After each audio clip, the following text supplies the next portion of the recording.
Not Your Mama's Feminism, The Policy in Practice, The Magical Thinking of Nordic Model Interventions. The pitch everyone applauds. On paper, buyer criminalization is sold as a feminist compromise. Sex workers won't be punished, the story goes. Only buyers will be targeted. Demand will shrink. Exploitation will end. Everyone claps. Grants are written. Panels are booked. The theory is neat, morally satisfying, and endlessly fundable. On the ground, that story collapses almost immediately. What actually happens instead? In cities and states that implement buyer-focused enforcement, the first real outcome isn't safety, it's displacement. When clients fear arrest, transactions don't stop. They move to darker locations, more isolated spaces, faster negotiations, less screening, more risk. Sex workers absorb the pressure created by enforcement, recalibrating their behavior to keep income flowing while trying not to get hurt, because rent still exists, groceries still cost money, survival does not pause for feminist theory. Third-party criminalization makes everything worse. Drivers, roommates, security, website hosts, anyone connected to the work becomes a legal liability. Safety strategies rooted in shared resources, indoor work, and community accountability are dismantled under threat of prosecution. The law claims to target buyers, but the blast radius lands squarely on workers. Police operations tell a very different story than the policy pitch.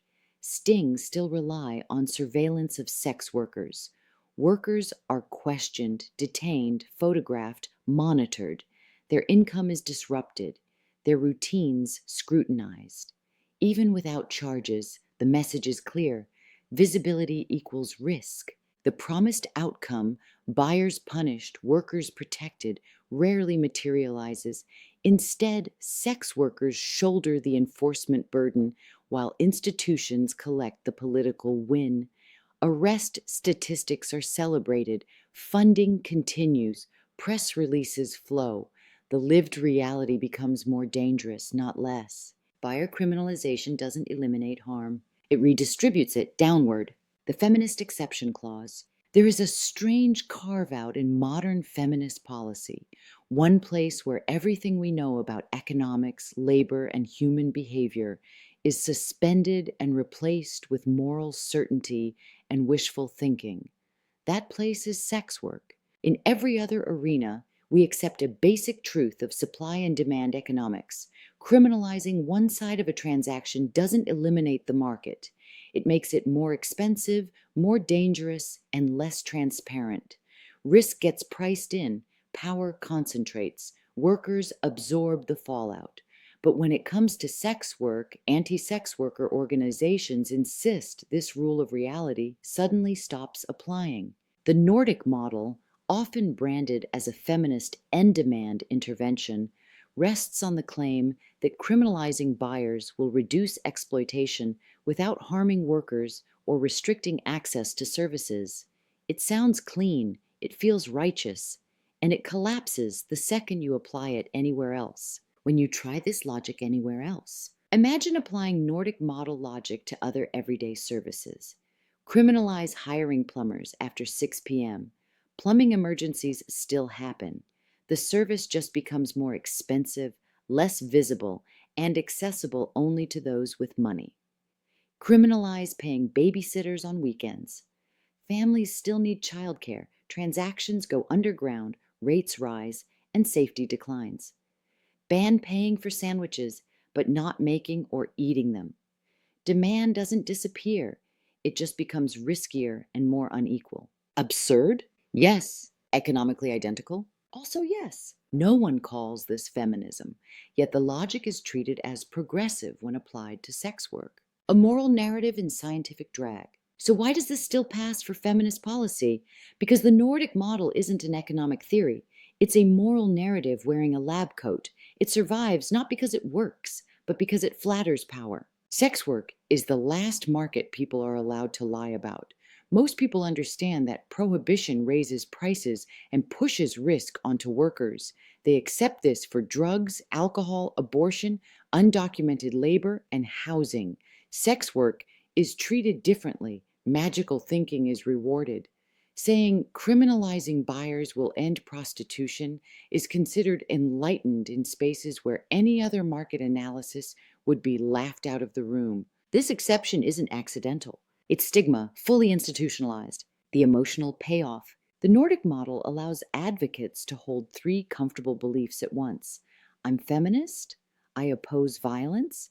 I don't have to listen to sex workers. It reframes punishment as protection and allows policing to masquerade as care. That emotional payoff keeps the theory alive long after the evidence has buried it. Survivors, curated for compliance. Anti-sex worker organizations platform survivors selectively. Survivors who support criminalization are elevated. Survivors who support decriminalization are dismissed as confused, coerced, or not ready yet. This isn't survivor-centered policy. It's ideological gatekeeping with a trauma aesthetic. What buyer criminalization rhetoric avoids saying out loud is simple. Sex workers do not quit sex work because demand dries up, and pimps or traffickers don't stop exploiting people because a market becomes riskier. Financial pressure doesn't evaporate when laws change. Rent, debt, child support, addiction, immigration status, and survival costs remain. When income becomes unstable, people don't disappear. They become more desperate. For sex workers, that desperation means taking clients they would normally refuse, agreeing to faster negotiations, working in more isolated conditions, or staying in unsafe situations because saying no carries higher consequences. For exploitative third parties, reduced demand doesn't end abuse, it intensifies it. Control tightens, violence escalates. When margins shrink, exploitation deepens. This isn't a moral argument. It's basic economic behavior. Scarcity under coercion doesn't liberate. It escalates harm. Old carceral thinking, new feminist packaging. Nordic model logic is stuck in the 1990s.